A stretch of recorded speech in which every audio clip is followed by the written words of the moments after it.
तर hi guys, स्वागत आहे तुमचं माझ्या आणखी एका व्हिडिओमध्ये. आज व्हिडिओ बनवताना वॉइस नाही दिलं, तर मी आहे ना, आज संध्याकाळची वेळेस होती आणि पाऊस छान पडत होता मस्त. तर म्हणलं चला आलू टिक्की बनवूया. एकदम सोपी रेसिपी आहे, काही झंझट नाही, काय नाही, तेल पण जास्त नाही लागत. असं वाटत असं वडे बनवते सो तेल जास्त लागन, अजिबात तेल लागत नाही. 4-5 बटाटे बॉईल करून घ्यायचं आणि बॉईल झाल्यानंतर मॅश करायचे ते बटाटे. मग कांदा, हिरवी मिरची, कोथिंबीर, धने पावडर, मिरची पावडर, हळद नाही टाकली मी, हळद नाही टाकायची, मिरची पावडर टाकायची. मस्त असे वडे बनवून घ्यायचे, मस्त गोल आकाराचे चपटेवाले. तवा गरम करायला ठेवायचे असे मस्त. आपण बटाटा वडा कसा बनतो त्या टाईपमध्ये असं बनवायचं आणि त्याला थोडा चपटा करायचा आणि थोडे पातळच करायचे, म्हणजे ते आतमध्ये पण शिजतील. एकदम सोपी रेसिपी आहे, जास्त अवघड पण नाही आणि लवकर होणारी, झटपट होणारी आणि तसेच टेस्टी लागणारी आहे. बघा मी आता बनवून घेते हे सगळे असे वडे, अशा प्रकारचे बनवून घ्यायचे.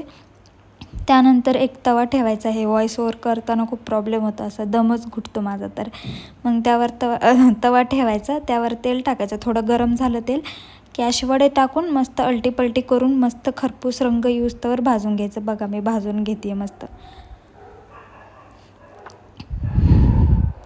ह्या प्रकारे मस्त भाजून घ्यायचे बारीक गॅसवर. पहिलं गॅस तवा गरम होईपर्यंत स्पीड करायचं गॅस एकदम फुल. मग त्यानंतर मग बारीक करायचं. असे खरपूस कलर तर मस्त भाजून घ्यायचं. बघा तुम्ही मी अशी भाजते आणि 5 मिनटं ठेवली होती मी. त्यानंतर हे 2 वडे राहिले होते.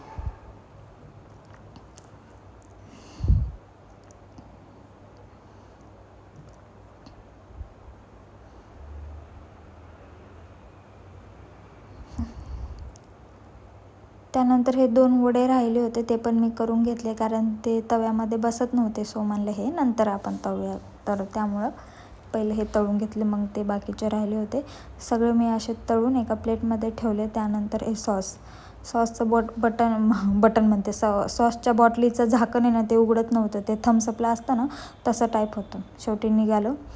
सो असं काही होतं, मस्त लागत होतं टेस्ट.